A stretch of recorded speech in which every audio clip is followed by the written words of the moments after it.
so excited to talk about this show. It is fascinating. It is emotional. It is so many great things. James, I'll start with you, and then William. What about it really attracted you both to be a part of it? I mean, for me, it was there was every facet of it. It's. I think this script is unique. It almost defies description. But the word unique is not a word that I think I've ever really been able to use before in conjunction with something I've been involved with. Maybe Cloud Atlas. But it's genre bending. It's not quite a sci-fi, but it's not quite. It's maybe a sci-fi. It's maybe a thriller. It's maybe a conspiracy drama. It might be a domestic family thing, and actually, it's a very intimate meditation on the nature of being a human being, which is incredible because you can see it as this big, huge, epic entertainment. Or I think actually it's probably going to force you to ask some really deep questions about who we are. And then we have these, Noomi Rapace is playing the lead and Michelle McLaren is directing it. There's just no part of it that didn't make me jump up and down and say, this is amazing, great. For myself, I believe there was two things that really drew me in with Paul Lancaster was regret and grief. And how do you move through life when you're hanging on to those things? And I thought Peter Harness did a great job of studying the human experience and the human psychology and how does the viewer move through those things? Because although you're watching a big epic show, you're gonna go on a ride within yourself. Are you still dealing with grief? Are you still dealing with regret? Are you still dealing with unforgiveness? And how do you overcome those things? And Paul is faced at that at every turn. It's almost like the writer is just turning the screw just a little bit each time, every 15 minutes, putting your mind and putting you in a place that you really don't want to be in. And it's fascinating the way it plays out, especially, I can't get into spoilers, but with how the show sort of evolves. William, I wanted to turn to you next as well, because you got to be part of the ISS section of filming. I just got through talking with Michelle, and she was talking about how challenging a lot of the zero-G stuff was. How was that for you, filming in that atmosphere? Well, we had 2 weeks of training, a lot of core work, you in harnesses. So, it's my first time putting on a harness and being in wires. And I'm just thinking about it now. The balancing was so hard because you have to be so graceful in your movement. If you tip over too much and you don't squeeze your core, you go down. Well, Michelle can't use that shot. And so when they brought in Scott Kelly, a real astronaut, he gave us his experience.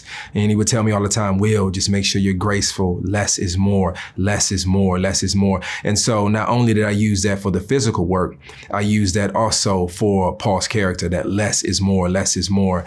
And it really paid off. That's amazing. It's amazing how practical effects can still capture something as intriguing and exciting as that.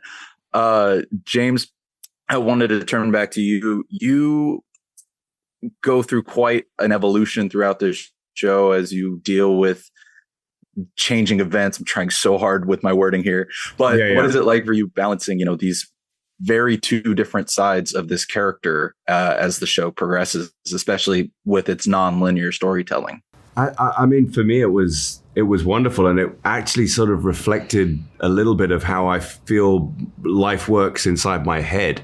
I feel like I'm not always in this reality, but sometimes I'm, if I'm worrying about something, well, I really am there. I'm in that place. I've invented a future and I'm living in it, or if I'm excited about something, same thing. I've invented something and I'm living in it. So I feel like as human beings, we're quite often living in several different realities at the same time. And it's great to be in a project where actually, in ways that I obviously can't really get into, we're able to explore different facets of what might be the same reality or might not be.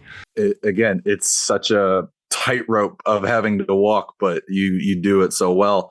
I love how both of you interact with Jonathan Banks as well throughout the show. You have, again, very different relationships with him. What was it like for each of you playing against him and building a rapport with him for your various scenes?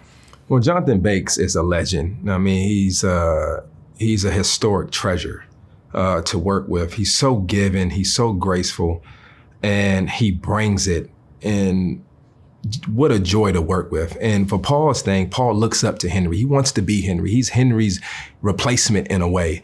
You know, everything that he is trying to do, Henry taught him. And so without getting any spoilers, the person that you look up to is no longer looking at you the way that he looked at you before. So now you're questioning everything. And we go through that, you know, like having a mentor, and if it's not the same mentor anymore, and now you're taking the reins, there's a thing that you kind of go through. And so, like I said, Peter does a great job of just poking at the bear. Mm-hmm.